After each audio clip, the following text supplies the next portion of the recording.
In our previous video, we looked at how we are better off if we specialize in trade. If we specialize in the absolute advantage, and each party has an absolute advantage in something different, then more is produced and more is consumed. What we learned from David Ricardo is even if your country or company has the absolute advantage in everything, or the absolute advantage in nothing, we're still better off if we specialize in trade because more is produced and more is consumed. But we do hear a lot about people who are against trade. They are against opening up to free trade and reducing those barriers. Instead, they want to protect domestic jobs.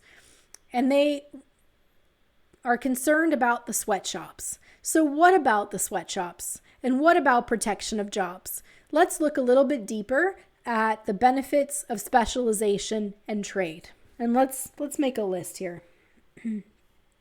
So what are some of the benefits of specialization and trade?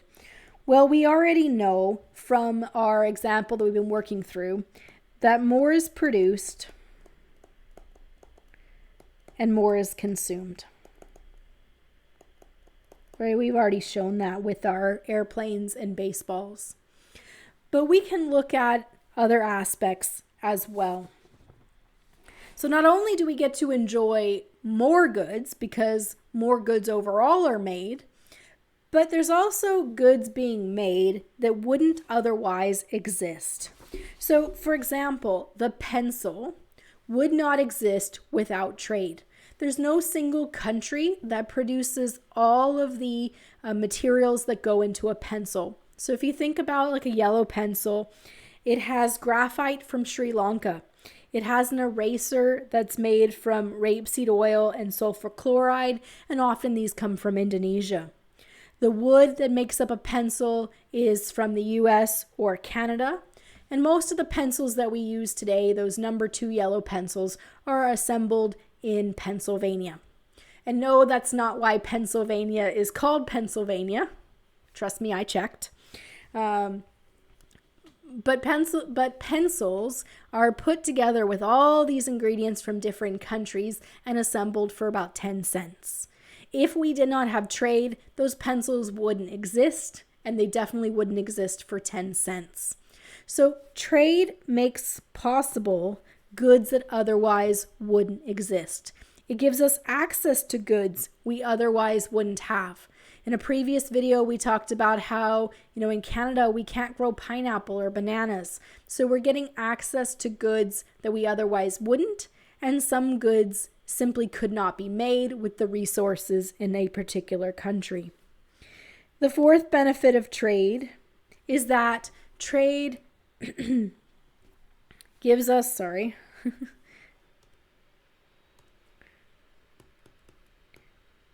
more choice. So trade gives us more choice. So think about competition. When we start to see more foreign production of vehicles. So it used to be your choices for vehicles were Ford and GM. But in the 80s, we start to see Japanese cars coming into the North American market.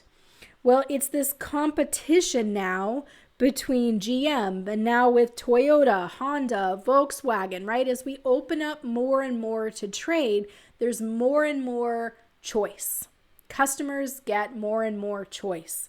And the other thing this does is it increases quality. When Toyota starts entering the car market in North America in the 80s, Ford and GM start having to increase the quality of their products to keep up. Because why would we pay more or pay the same for a vehicle that's not as good quality now that we have more choices to choose from? We also know that when we have that increase in competition, so now you can choose between Toyota and Honda and Hyundai and Volkswagen, not only do they have to increase their quality to compete, but what we tend to see with that increased competition is that we tend to see prices decrease. And that's that increase in supply, creating a surplus, driving down the price. So now there's more competition. If all the products are very similar, so if they're the same quality, then who do you buy from? You buy from whomever is cheaper. So that increase in competition tends to make the prices go down as well. Well, one of the biggest objections we hear to free trade agreements is how they hurt the workers in other countries, right? What about those sweatshops? What about those terrible working conditions, right? We hear, we've heard about Nike. We've heard about Apple in terms of companies where their factories in other countries have had issues with poor working conditions. And so what about those sweatshops? Why should we be for trade, more trade, less barriers to trade, free trade, if it's going to create poor working conditions for individuals around the world? Well, to help us understand this, let's think about China before they opened up to world trade and how they are now. Well, what happens when we open up to trade is that there begins to be competition for workers. So if we think of this, now that China is open for trade, what has happened? Well, that means that big companies like Apple, other manufacturing companies, they move into China and they're looking for workers. So now there's an increase in demand. Here's demand, here's supply, here's wages of workers. When there's an increase in demand, that now means that there are more companies looking for workers than there are workers available. So how do you get good workers? How do you steal workers? Well, you pay them more. And so as we see more and more companies move into these other countries, what it actually does is it drives up the wages. Now we hear about the jobs going away from Canada, moving to Mexico, moving to China, where the wages are lower. Yes, they are lower, but as we have more international trade, it's actually driving their wages up. So if we look at China, for example, in 1985, so before there was a whole lot of international trade or companies in China, the average worker in China made $293 per year. 30 years later, okay, so fast forward in time, a lot more trade. That same worker makes $6,091 per year. So the more competition for workers, the more companies have to treat their workers better working conditions, higher wages. And so the sweatshops are actually resolved or fixed by having more trade, because the more other countries want to buy from you, the more you have to produce, the more you need workers. And how do you get the good ones? You pay them more. So we can see there are a number of benefits to trade. More is produced collectively. We each get to consume more. It makes goods possible that otherwise wouldn't exist. We have more choice on goods. That increased competition increases quality, puts downward pressure on price.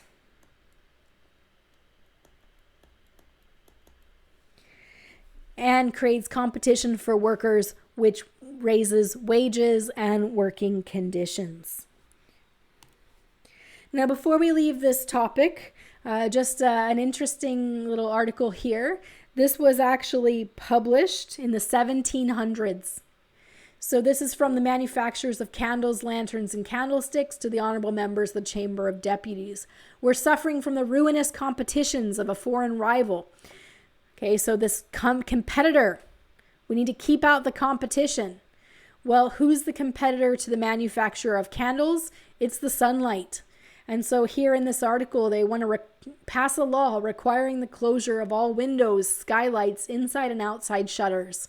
Force people to keep out the sun, so they still need the candle producers. Now, while this is a bit of tongue-in-cheek here, this is actually produced in a newspaper in the 1700s to get to that point of, we often talk from a business perspective where you want to keep out the competition. From a country perspective, we want to keep out the foreign goods. Why? To protect the domestic jobs. But what we are looking at here in this level is that if we all specialize and what we have the comparative advantage in, then everyone can be better off.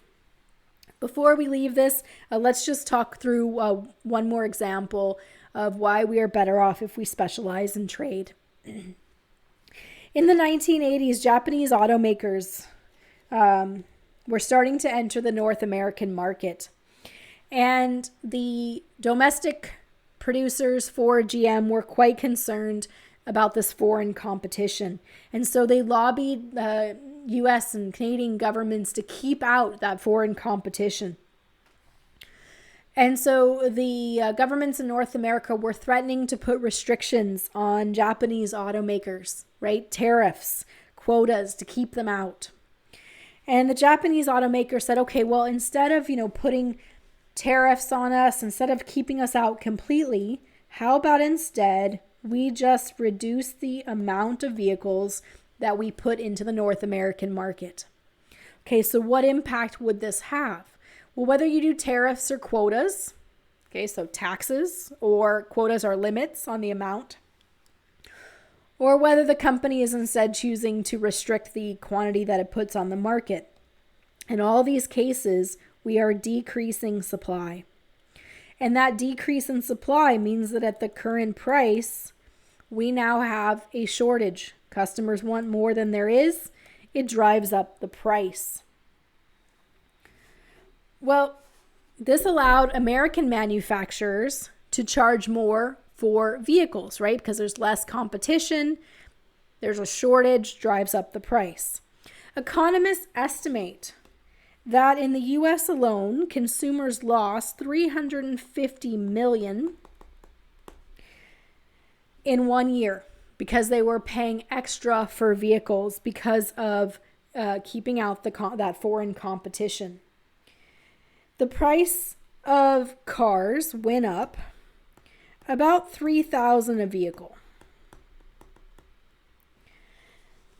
And it's estimated that if they saved, so they went up $3,000 a vehicle in 3 years.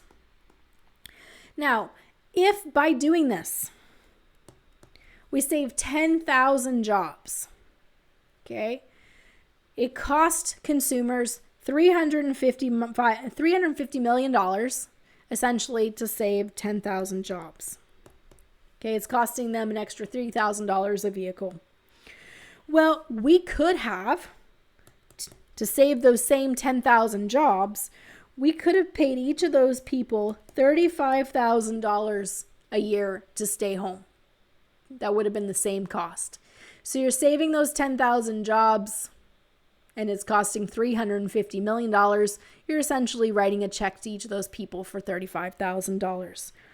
But if households have to spend $3,000 more a vehicle, that's $3,000 they don't have to spend on other things.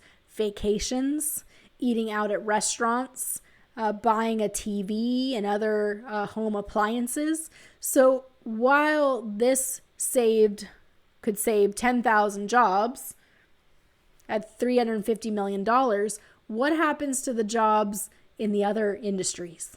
Jobs making appliances, selling appliances, vacation and tourism dollars. So the challenge when we start to restrict trade is it becomes costly for everyone. And when we do it to save jobs, like here saving jobs in automobile manufacturing, all you're doing is deferring the job loss to a different industry. Because if households have to spend more on cars, that's less money they're spending on other things. I'll link to, after this video, I'll link to an article that talks about what's been happening in home appliances because, the example I'm giving you here with automobile is from the 1980s. 2019, 2020, we're seeing an impact on appliances, same kind of thing. We are restricting trade. We are keeping out foreign appliances, trying to save jobs. Okay, but there is a cost to that. And the cost to that is not only that we have to pay more for the appliances, but that means we have less money to spend on other things. And so while you save jobs in one industry, you cost jobs in another.